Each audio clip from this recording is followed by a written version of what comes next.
Hi there, welcome to Within Living's YouTube channel. My name is Lois, and I'm happy that you're here. Thank you for coming. So here at Within Living, our conversation is all about spirituality with a focus on consciousness.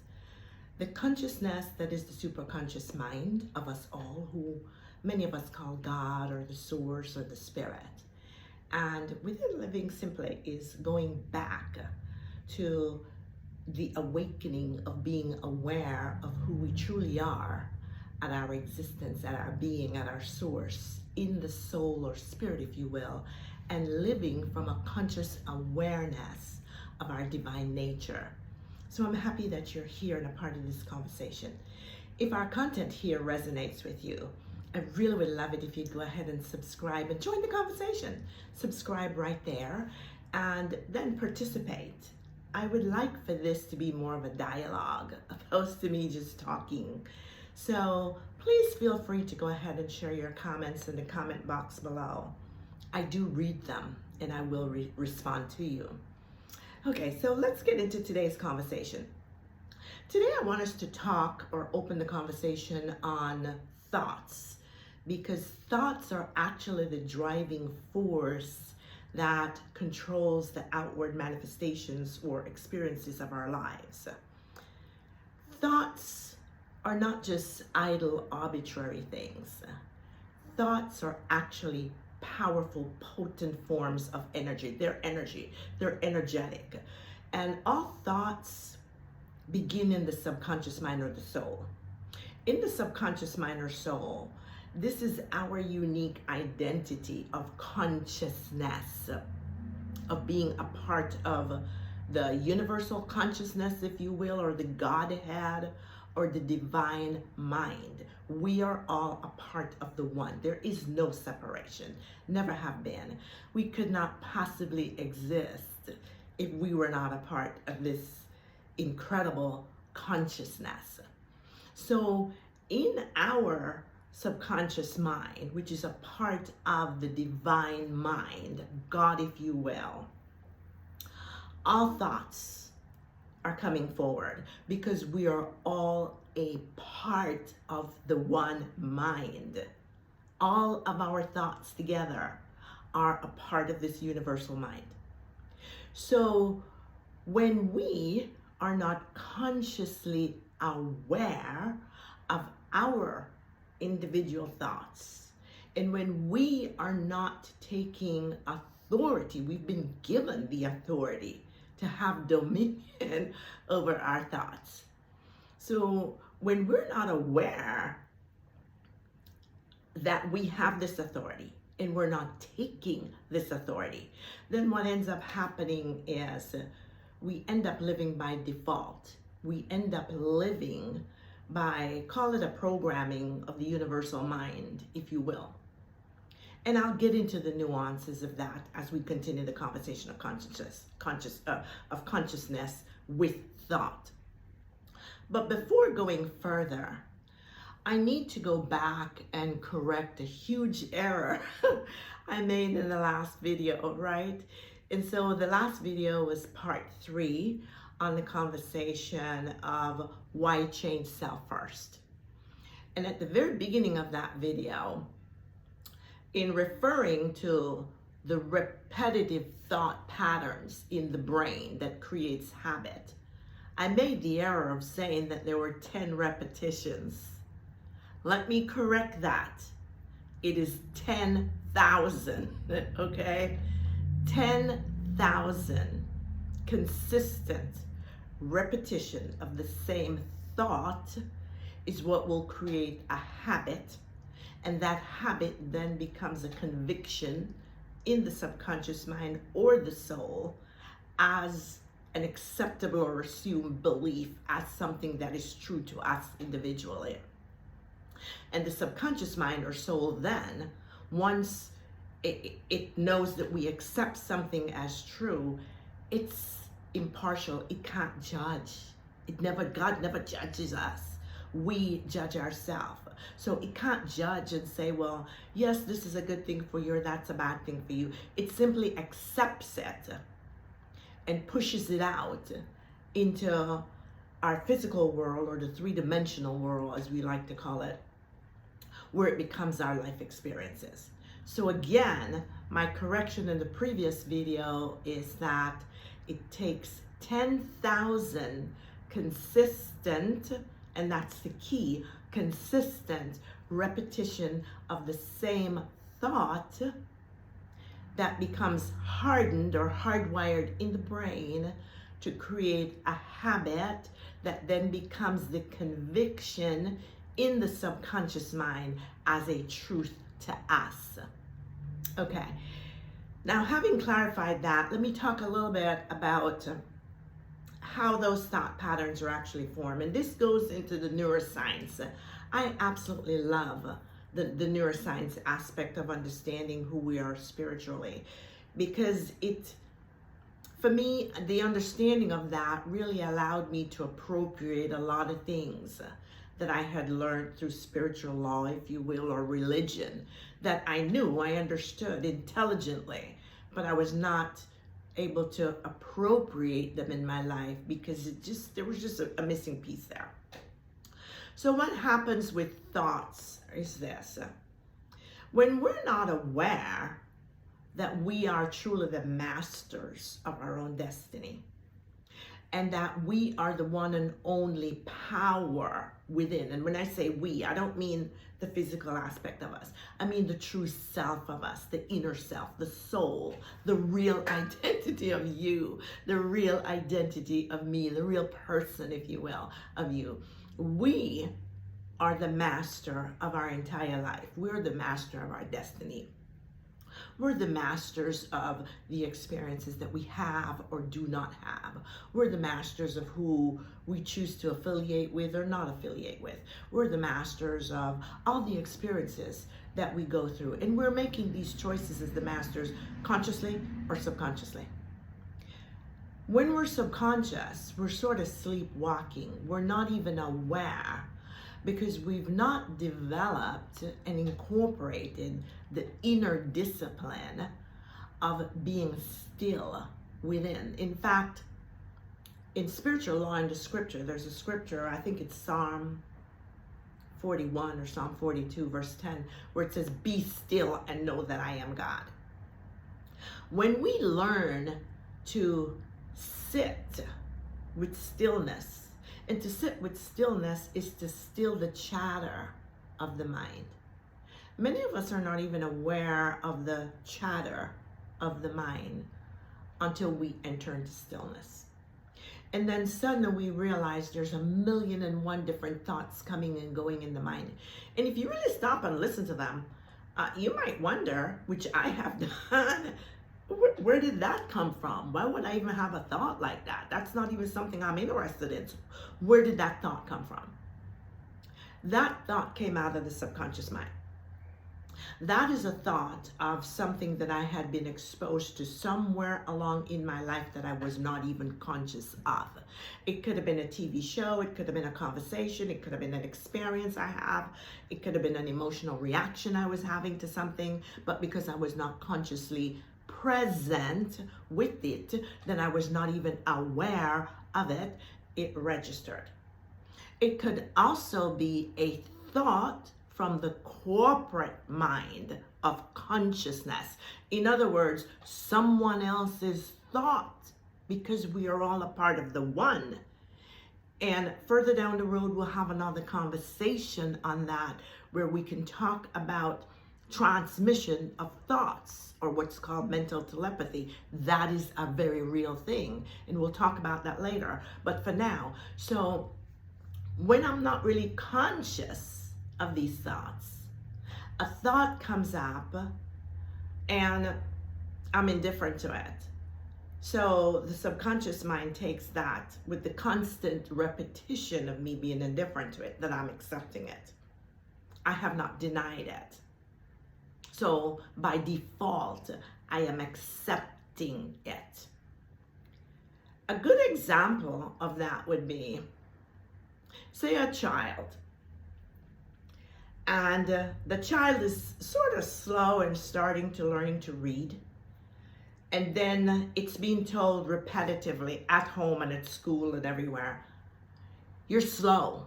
You're just so slow. You're slow. You're a slow reader. You're a slow mover. You're slow. Speed up. You're slow. Speed up. You're slow. You're slow. You're slow. You're slow. Okay, what happens then? That child by default accepts that message in the soul that I am slow. That child over time begins to respond in life as being slow. That child over time, maybe as a teenager or a young adult, starts identifying itself with I am slow. And remember in the last video talking about why change self first, we talked a good bit about I am, the God presence of us, the consciousness of us becoming who we decree. So with that child identifying that I am slow, I am slow, I am slow, the consciousness of it, the God aspect of it then starts accepting this child's choice, whether it's conscious or subconscious, that it is slow. And it starts pushing that out into the child's life. Therefore, the child then begins to be slow at life. It just begins to perform slowly in every aspect of life. Going back to connect that with thought. How this occurs is, in the brain, we now know through neuroplasticity that the brain is plastic. It's malleable. We can change it and form it as long as we're living and breathing and we're willing and disciplined to do the work. We have the control here of all the thoughts in the mind. And we can actually change our thoughts. We can change belief. As we change thoughts and we change belief, we change our outward experiences.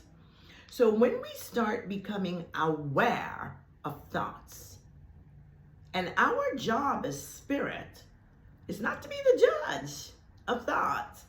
No, it's not to be the judge and the accuser of my thoughts, or worse yet, somebody else's thoughts. Spirit can't judge. Always remember that. The true you is non-judgmental. It loves unconditionally, and it's non-judgmental. It never finds fault with you. So when the thought comes, if we're present with it, our position should be one of observation. We're observing the thought. We first observe it. We might contemplate it if it's something that's foreign to us. And if it's something that aligns with us, that our inner being, our souls is in agreement with, then we accept that thought. If, let's say, that's something that's contrary to what we've been experiencing, I'm going to go back to the abundance thing. Let's say we've been experiencing a lack of abundance. Is that truth in the absolute that there is lack? From my perspective, I think not. And I think not because the source can never be in lack. And when I understand that I am one with the source, I am a part of it, I am in it, I'm intricately intertwined with it, then I can't be in lack. So if there's lack, that lack is the outward projection then of my thought, of who I consciously or subconsciously agreed to believe that I am. I picked up that thought and I maintained that thought repetitively, whether as an actual thought impressed upon the brain or as a visual of circumstance outside where the cupboards look sparse and immediately the brain clicked in and said, a lack, right? That would impress impress the thought of lack. Or maybe the fear of buying something because I was afraid of running out of the money. That emotion of fear also triggers a thought of lack. So if I keep having this habitual pattern of focusing on what I'm seeing externally, opposed to who I know that I am internally, that I'm one with the source, I'm infinitely supported, infinitely supplied, always provided for, came to life super abundantly supplied. If I don't know that and I don't shift back to that, then this thought or habit of lack, based on what I'm seeing in my three-dimensional world, keeps being repeated. How it works in the brain now then is this. There are things called neurons. And every time we have a thought, there's a firing of that thought called a neuron. And so we have a repetitive thought, and it actually fires and wires together and just builds and builds and builds and builds and builds, just like a circuit board, a computer, the motherboard of a computer. You see the little circuits that have all this wiring on it. Well, in the brain, it works very similarly, and it forms this network. Now, when I have an opposing thought to that, if my predominant thought that I'm building is a negative thought, lack, and I start interjecting abundance, the abundance is a more positive energy. It will stall the lack. But if I'm not doing that, and I'm just doing lack, even subconsciously, I'm doing it. I'm not garnering my thoughts. I'm not taking control of my thoughts. I'm just letting them go wild with me that there's lack. Then the neuroscience now tells us that 10,000s of those repetitive thoughts over time build and harden into an actual circuitry, if you will. There's a thought or idea saying in neuroscience that says thoughts, and I don't remember who coined this thought, but it said thoughts that fire together, wire together. And what that means is, as I'm having a negative thought of lack and another negative thought of lack, I fire this, then I fire that, they hardwire together. 10,000 repetitions of those thoughts will actually build a belief, whether I'm aware that I'm building that belief or not. It builds a belief, a habit of saying, this is the habit of being in lack. What happens then, once that thought is solidified, right, is it is then able to bypass what is called the reticular activating system. Don't worry about the term of that. That's just a scientific name for the ego. The ego is the doorkeeper to the soul. The ego will say, oh, well, we've always been in lack, so why do you think you should be in abundance now? I can't allow you to have abundance because that might hurt you. We've always been in lack, so we'll do lack. When the mind, the logical mind, hardwires this new thought over 10,000 repetition, it's created a new thought pattern. It's a whole new thought pattern in the brain. That new thought pattern then is much easier surrendered into the subconscious mind. Because when we go to sleep, and that's another conversation down the road, but when we go to sleep at night, the conscious and subconscious mind, they're one mind operating in two different phases. They come together harmoniously. And whatever we bring the predominant thought of the conscious mind into the subconscious mind, when we go into sleep. The subconscious mind accepts this. No resistance. The ego is not there, the gatekeeper, to resist it. So the subconscious mind then will accept it as a new conviction for us, a new assumption to us that this is true to us. We're choosing by free will that this is our truth. And it will then push it out into our reality. That's what we call the manifestation, the pushing out into reality. It may happen instantaneously because it can. All things are possible with the infinite, and the subconscious mind is infinite. It is God. Or it might not come for a moment in time, and then we're going along and suddenly there it is, pushed out, because it has become the predominant belief. So I hope this is helping you to see how important it is then for you to begin to really pay attention to your thoughts. Yes, I'm encouraging you to do that. There's a guy by the name of Alan. I don't remember his first name, Alan, but he wrote a book that's called As a Man Thinketh. I think his name is David Allen. And he has a little quote in there that I really like. And it says, "He who masters his mind masters his destiny." And I totally agree with this, because you see, all of the outcomes of our life experiences, whether we experience rich or poor, happy or sad, lame or fit, joy or sorrow, peace or havoc, it all starts here. It all starts here. No one controls your outer experiences but you. And your power to determine what your outward experiences are going to be is all right here in thoughts. I love thoughts. They're potent, they're powerful, they're sharp like laser beams. Whatever you put in thought comes out precisely. As you sow them, so you reap from them. Okay? So again, correction to the last video.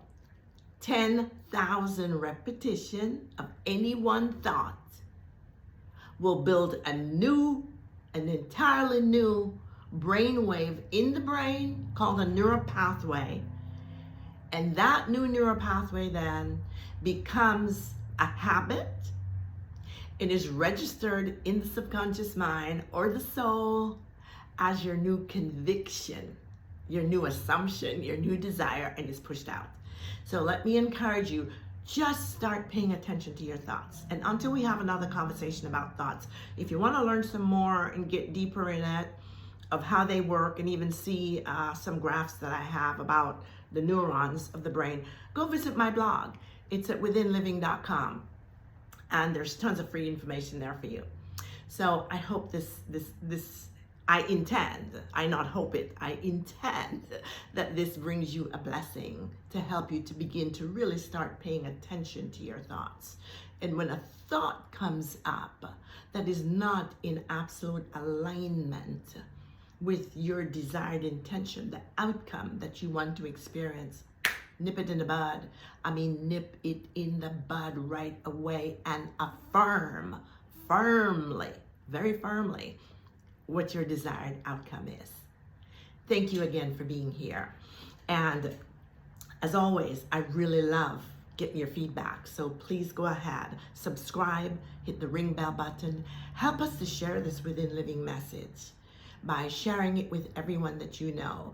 I mean, like it, share it, tell everyone about it, go read the stuff on the blog. And until next time, just remember now, there's one love, one source, one God, one entity, the thing called life, that is love. It is love beyond the comprehension of the mind, really. We just can't even articulate it. We're all in this thing called love. And it's an unconditional love. I'm sending that love to you today. And as you receive it, give it out. One love. And with that love, maybe, just maybe, we could all make a little difference in our world. So till next time, Peace. Bye-bye for now.